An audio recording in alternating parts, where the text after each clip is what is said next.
Assalamualaikum warahmatullahi wabarakatuh. Teman-teman semua, kita lanjutkan materi kita hidrolisis bagian 2 ini ya. Bapak hanya ingin mengingatkan kembali konsep hidrolisis kepada teman-teman bahwa yang dihidrolisis itu adalah garam ya. Nah, jadi kalau kita melihat garam itu nanti dari sifat hidrolisisnya itu terbagi menjadi 3 bagian ya. Yang pertama itu garam yang terhidrolisis sebagian ya, terhidrolisis sebagian, atau bahasa lainnya itu parsial ya. Oke, jadi ini parsial. Kemudian ada lagi garam yang terhidrolisis total, terhidrolisis total ya, artinya berarti ini semua ya. Nah, ada lagi yang di tengah-tengah yaitu garam yang tidak terhidrolisis. Nah, oke. Nah, jadi ini terbagi menjadi 3 macam. Terhidrolisis sebagian, terhidrolisis total, dan tidak terhidrolisis. Ya, sebagai contoh misalnya kita punya garam NH4Cl gitu kan. Kalau kita uraikan ini menjadi NH4+ ditambah Cl-. Nah, kalau kita mengecek riwayatnya, NH4Cl ini kan berasal dari NH4 dan Cl ya. NH4-nya itu berasal dari NH4OH yaitu basa lemah. Cl-nya berasal dari HCl yaitu asam kuat. Sehingga kalau sebagiannya itu ada yang kuat ya, sebagiannya yang lemah, maka dia disebutnya terhidrolisis sebagian. Kita buktikan.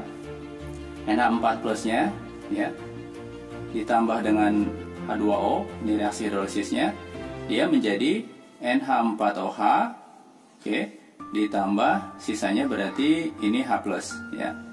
Kemudian kalau Cl- dan air, ini seperti yang kita sudah tahu, dia tidak akan terhidrolisis. Nah, kalau seperti ini nanti disebutnya adalah hidrolisis parsial ya, karena yang terhidrolisis hanya salah satu zat saja. Ini saja ya, yang bawahnya tidak. Nah, nanti kalau dilanjutkan perhitungannya ke rumus bagaimana Pak? Ya sudah, karena di sini ada ion H+, maka sifat garamnya adalah asam. Maka rumusnya konsentrasi H+ sama dengan akar KW per KB. Pasti, kenapa KB? Karena yang lemah itu basanya. Ingat, yang lemah itu punya K ya, nilai tetapan K. Nah, ini molaritas garam. Oke. Kemudian yang kedua, kita mempunyai garam, contohnya misalnya NaCl ya. NaCl ini terion menjadi Na+ ditambah Cl-.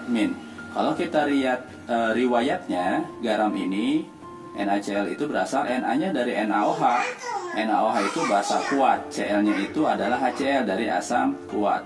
Nah, ini sama-sama kuat teman-teman. Jadi kalau sama-sama kuat berarti reaksi hidrolisisnya Na+ ditambah H2O, dia tidak akan terhidrolisis. Kemudian Cl- ditambah H2O juga sama, dia tidak akan terhidrolisis. Nah, kalau seperti ini pH-nya gimana Pak?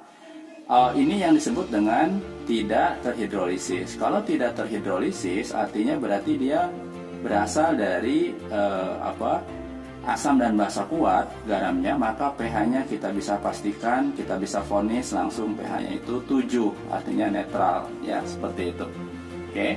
Nah, kemudian ada jenis yang ketiga, yaitu dua-duanya berasal dari yang lemah, baik asamnya maupun basanya. Nah, contoh misalnya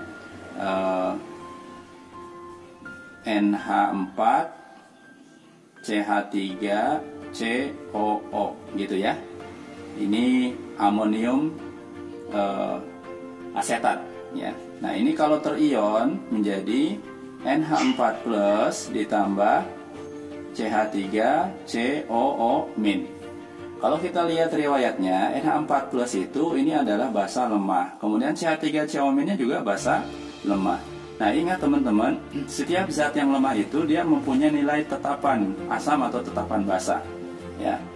Sebagai contoh misalnya, di sini kita sebut saja tetapan asam CH3COH itu ya adalah 10⁻⁵.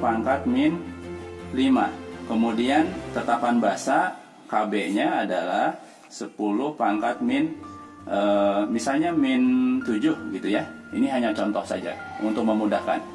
Nah, kalau kita lanjutkan, karena dia sama-sama lemah, maka dua-duanya akan mengalami hidrolisis. Jadi NH4+ ditambah H2O, ini hasilnya tadi NH4OH ditambah H+, ya kan? Kemudian ion CH3COO-, CH3COO- ditambah H2O menjadi CH3COOH ditambah OH-. Nah, gitu ya.